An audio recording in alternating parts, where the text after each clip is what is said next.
ഇത്തവണത്തെ നിയമസഭാ ഇലക്ഷനിൽ തൃശ്ശൂരിൽ ആര് ജയിക്കുന്ന കരുതുന്നത്? രാജമ്പല്ലൻ പല്ലൻ. ഉറപ്പല്ലേ? തൃശ്ശൂർകാരനായതുകൊണ്ടാണോ?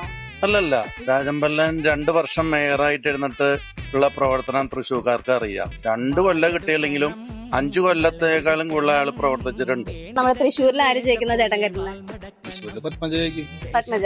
എന്തുകൊണ്ടാണ് പത്മജ ജയിക്കുന്ന പറയുന്നത്? ബിജെപിയുടെ കൂടെ BJP ആയതുകൊണ്ട്. ഇത്തവണത്തെ നിയമസഭാ ഇലക്ഷനിൽ ഇവിടെ ആര് ജയിക്കുന്ന കരുതുന്നത്? രാജമ്പല്ലൻ. വേറെ എന്തുകൊണ്ടാണ്? മുൻ മേയർ ആയതുകൊണ്ടാണോ? മുൻ മേയറായതുകൊണ്ടല്ല, അദ്ദേഹം മേയറായിരുന്ന ഒരു പ്ലസ് പോയിന്റ് ആണ്. പിന്നെ ഇവിടെ ഇപ്പൊ UDF-ന്റെ തരംഗല്ലേ, മൊത്തം UDF തരംഗാണ്.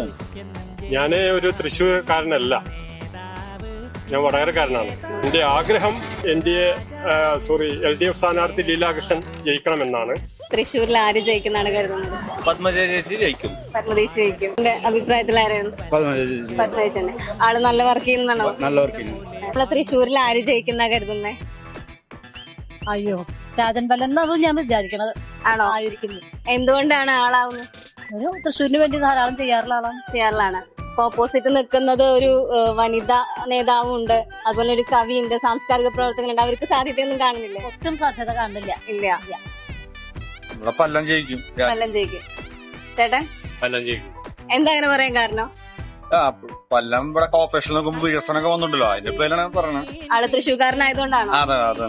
അപ്പൊ ഓപ്പോസിറ്റ് ചെയ്തിട്ടുണ്ട്. ചെയ്തിട്ടുണ്ട്. അതിന്റെ പേരിലാണ് ജയിക്കാൻ സാധ്യത.